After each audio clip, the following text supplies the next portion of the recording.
ఏంటందరూ అలా చూస్తున్నారు? ఇప్పుడు ఎలా మేనేజ్ చేయాలి? ఏ ఎవరు నువ్వు? मैं कहाँ हूँ? तू गुंटूर माया कॉलोनी में हूँ। ஆமா, நான் இங்கே இப்படி வந்திருக்கேன். కారు డిక్కీలో ఇరికే ఏటా కొంచెం వెళ్ళముండో.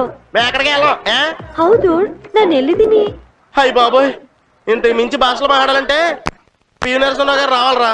నాకు తెలిసి దీనికి తెలుగు రాదు, లేదా కన్ఫర్మ్ గా పిచ్చితే ఉంటది. ఈ ఐడియా ఏదో బాగుంది.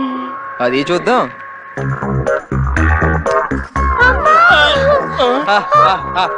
తెలుగింటి ఆడపడిచే బ్రదర్, ఏం కావాలో అడుక్కోండి.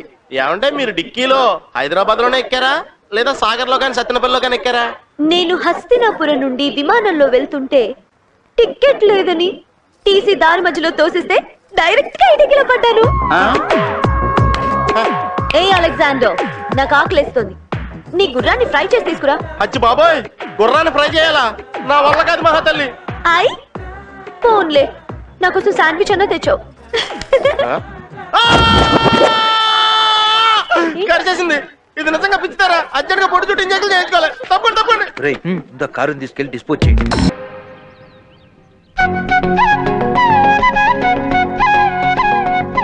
టైం అవుతుంది, ముందు తాంబూలాలు మార్చుకుందాం. ఏంటా తొందర? చెప్పాల్సింది చెప్పకుండా అంతా చెప్పేశారుగా, ఇంకే ఉంది? ప్రతి నెలా జీతం మీ చేతికి చేయాలి. వేస్ట్ ఖర్చులు చేయకూడదు. మీరు వేసిన బడ్జెట్ ప్రకారమే నెల మొత్తం ఖర్చు పెట్టాలి. అండర్స్టాండింగ్ అంటే అలా ఉండాలి. ఎక్స్క్యూజ్ మీ, తాంబూలాలు మార్చుకుందాం.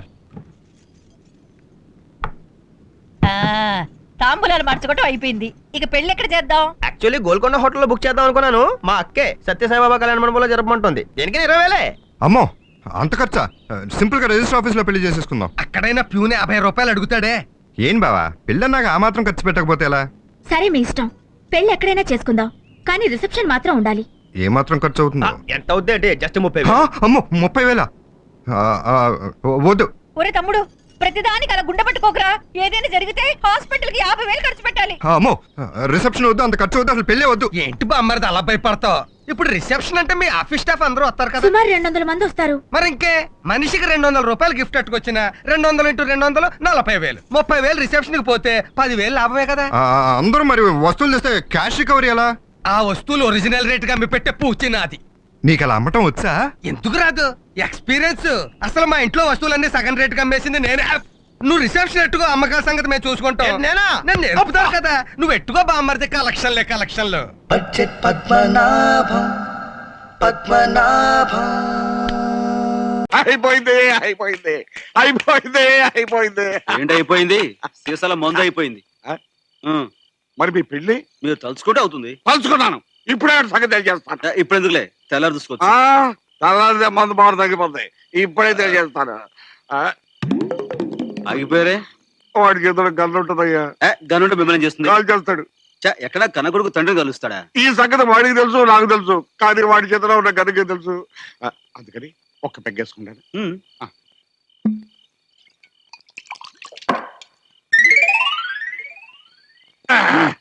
ఓకే. మందు పని చేయట్లేదు ఏంటండి? ఏదో తేడా వచ్చిందయ్యా. ఇక సేఫ్టీగా ఒక పెగ్గేసుకుంటాను.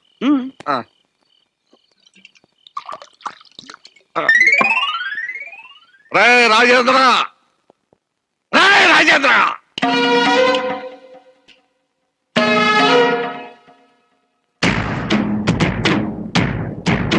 ఏంటి ఇంత రాత్రిపూట కేకలు? ఏమైంది? మందు అయిపోయింది. అదే నీతో ఒక విషయం మాట్లాడాలని.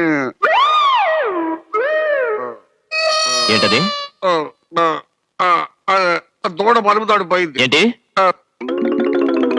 తల కొట్టుకుంటున్నాడు. ఎవరు? వెళ్ళిపోయాడు. ఎవరు? మళ్ళీ వచ్చాడు. ఏంటి మందు ఎక్కువైందా? పెళ్ళి. ఎవరి పెళ్ళి?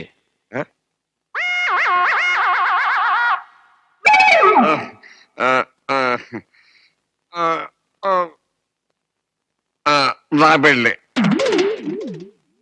ఏంటి?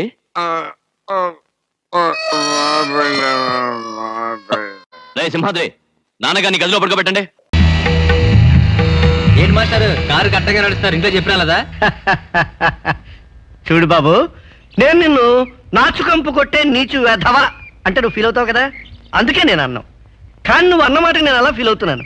నేను నడుస్తున్నది ఎవడో గొట్టంగాడి కారు ముందు కాదు బాబు, 2,50,000 రూపాయల వైట్ మనీ పోసి కొనుక్కున్న నా సొంత కారు ముందు. అర్థమవుతుందా బాబు? మరి కారు ఉంచుకుని నడవడం దేనికండి? పెళ్ళం ఉంది కదా అని పిల్లల్ని కనేయడం, నోరుంది కదా అని అడ్డమైన బూతులు వాగేయడం, కారు ఉంది కదా అని ఎక్కి తిరిగేయడం ఈ భగవాన్ దాస్ పద్ధతికి శుద్ధ విరుద్ధం బాబు. అది కాదండి. నీ దారిని నువ్వు పోక నా సంగతి నీకు ఎందుకు చెత్త అన్నా అనుకో, నువ్వు బాధపడతావు కదా, బాధపడతాను. అందుకే అలా అన్నావు. కానీ నువ్వు ఆ పంచి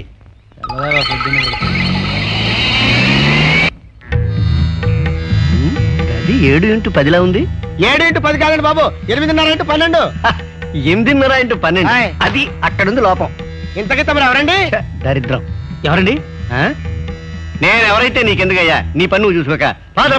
ఏమండి అది ఎవరనుకున్నారండి? ఇంటి ఓనర్స్ అండి బాబు. అరే, నాకు తెలియలేదండి, క్షమించండి. అయినా తప్పు నాది కాదండి, ఈ ఇంటి వాస్తుది. 8:30x10 గదిలో నిలబడుతూ ఇంటి యజమాని గౌరవించాలనే బుద్ధి నాకు ఎందుకు పుట్టిందండి? ఇంతకీ మీరెవరండి? నా పేరు పరవస్తు భగవాన్ దాస్. నాకు హైదరాబాద్ లో 2 ద్రాక్ష తోటలు, నూజివీడులో జీడి మామిడి తోట, గుంటూరులో గొడవను, ఇవి నా స్థిరాస్తులు. అక్కడ కనిపించే కారు, ఈ డ్రైవరు నా చరాస్తి. అలాగే లేరా? కుక్క భాష. నిన్ను తోక తెగిన గజ్జి కోతిన అని తిట్టాననుకో, నువ్వు బాధపడతావు కదా. సహజంగా బాధపడతా. కానీ నేను అలా అన్నాం.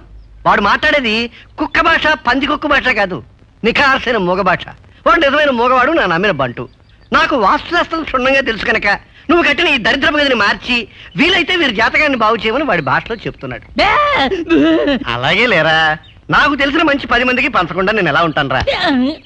ఏమండి ఓనర్ గారు, మీ సింహద్వారం తీరు చూస్తుంటే మీరు ఇప్పటికే చెప్పరాని ఆర్థికమైన ఇబ్బందుల్లో ఇరుక్కున్నారు నాకు అనిపిస్తుంది. ఇంతవరకు ఇరుక్కోకపోతే ముందు ఇరుక్కుంటారు, అది మాత్రం గ్యారెంటీ.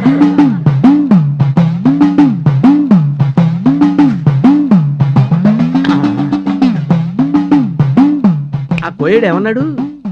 ఏరిని ఎంగిలి సిగరెట్ పీకలని కుప్పగా పోసాయి.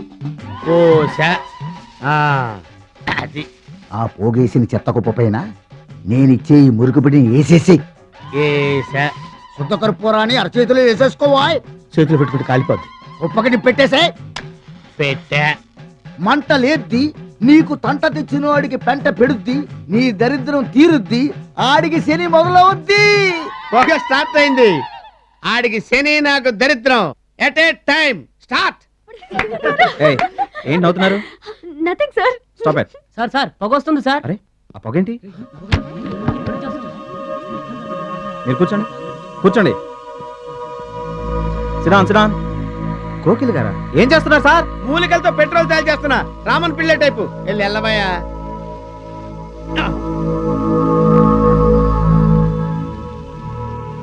ఏం చేస్తున్నావు ఇక్కడ? సిగరెట్లు కలుస్తున్నాను సార్. అరే చూప్, సిగరెట్లు గవర్నమెంటే బ్యాన్ చేస్తాను, పబ్లిక్ గా కాలేజీ క్యాంపస్ లో కాలుస్తావు బే. కాల్చడం అంటే ఉప్పు అని కాల్చడం కాదండి, ఇవన్నీ ఒక చోట కుప్పెట్టి నిప్పెట్టా. యాంటీ పొల్యూషన్ జన్మభూమి కార్యక్రమం 2003.